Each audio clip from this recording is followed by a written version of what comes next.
is Chad. Chad's out at Pope Joy Hall. What do you got going on, Chad?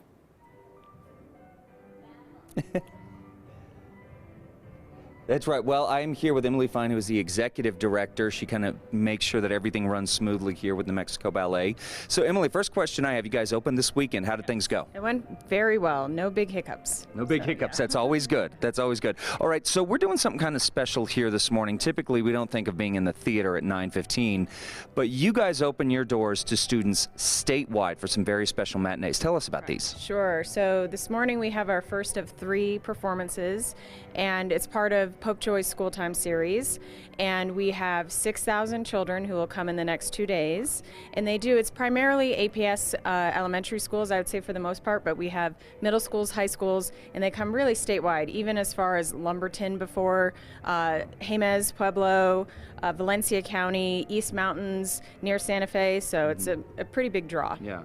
Well, one thing I think that's very interesting about this show, first of all, the number of dancers. You have nearly 90 dancers in this show. Actually, nearly 100 dancers. Nearly 100, okay. A lot of them kids. So what does it do for these students when they come in, either, from far away from APS, when they come in and they see their peers up on stage? It's a huge influence. If you ask any of the dancers that are on stage now how they decided to start dancing or how they became involved in our Nutcracker, it's usually because they've seen it here. In fact, our artistic director decided to dance after seeing our New Mexico Ballet Company's Nutcracker. Yeah. So it is a huge influence, not just here, but just nationally. The way that children are usually exposed to arts and later become an artist is through programs like this. Yeah, and I think that it's great, and also want to mention, you'll find out more about Natalie, the artistic director, on Wednesday, but talking about careers in the arts, she's been able to make that career, went to New York, got a full scholarship. So clearly, this one morning of being in Pope Joy Hall, seeing this, can be life-changing. Absolutely, and it's not just a connection to dance, it's also a connection just to live arts for many of the children that come today and tomorrow.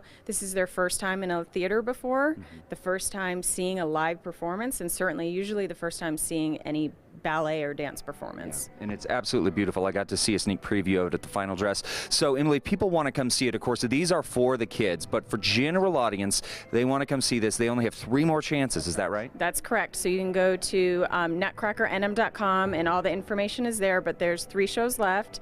Sunday at 2 p.m. and 7 p.m. I'm sorry, Saturday at 2 p.m. and 7 p.m. and Sunday at 2 p.m. Yeah, which is pretty incredible because you think about the energy and the skill and discipline it takes to put this on. Them doing it twice in a day. Absolutely. Incredible. Yes. Emily, I know you're very busy. You guys got a show to get to, so I'm going to let you go, guys. Again, for more information on the Nutcracker, how you can get tickets, head over to casa.com. We're going to come back in a little bit, and we're going to steal one of your dancers and find out what it's like on the inside. For now, we're going to send things back to the studio. Come back, everyone. For many students this morning is all about dancing, sugar plums, and magical nutcrackers dancing along the stage at Pope Joy Hall. And Chad is just one of those kids who will be enjoying this show this morning, and he has been out live all morning.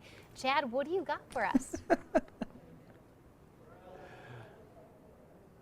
Yeah, that's right. Yeah, I am one of the kids. And guys, it doesn't matter, as the song goes, from kids from 1 to 92, everyone loves a Nutcracker ballet, and the New Mexico Ballet Company does a top-notch job of keeping this tradition alive and fresh year after year. I'm here with one of the dancers, Tracy Ritter. So Tracy, first question, how many years have you been dancing and doing ballet? I've been dancing since I was 3 years old, so almost 29 years. Wow. Long time. Yeah, that's fantastic. Yeah. And how many years have you been doing it with New Mexico Ballet? I've been dancing, I think this is my 13th Nutcracker. Really? Yeah. Wow, okay. So as a seasoned veteran of the Nutcracker, what changes do you see year in, year out? Little changes. It'll be different characters, costumes. This year it's been a lot of changes, which is really exciting, especially because it can get a little boring as a dancer, keeping it interesting and for the audiences that come every year. So every year, I know that you guys change up choreography. I know there was a lot of change-ups with choreography this year, trying a lot of new exciting things. How difficult is it to divorce yourself from the shows of the past to the show that you're putting on now? I think it's pretty easy. They kind of tell you this is what's going to happen, and we get used to it. And actually, sometimes it'll be a challenge because the choreography is harder, or it might feel different on the body, and you just kind of go with it. Yeah. Now this year, one thing I think that's really exciting, which was a great artistic choice that the company made, was to cast Clara as an age appropriate, as a 10-year-old girl. So what does that do for the company, having someone that is not an adult dancer playing a child? What does that do to the ensemble? I think it's exciting to see a young dancer being challenged in a different way, and she's so smart and she goes for it. And actually, when she's off stage, she's in the zone, she's focused, and she's probably in the zone and focused more than some of us because she's the main character. She's got to be ready to go, and she's awesome. Yeah, a lot riding on it. So, you know, when you watch the show, and I was able to see a bit of the final dress rehearsal the other night, it's absolutely beautiful. It looks like it's weightless, but it is anything but. I mean, the work that you guys put into this and what it does to your body. So tell us some of the challenges that ballet does, or that it gives to dancers like yourself.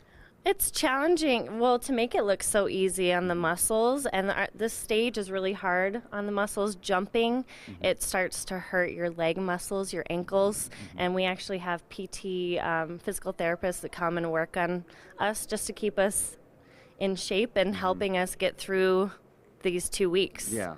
But and you guys have been rehearsing for a while now. It's not just like you've been doing this for a couple weeks. They've been working on this since August, September, something like that, right? Yeah, and so that many months it starts to take a toll, but you know, we get through it, lots of sleep, ibuprofen, and we're here to go.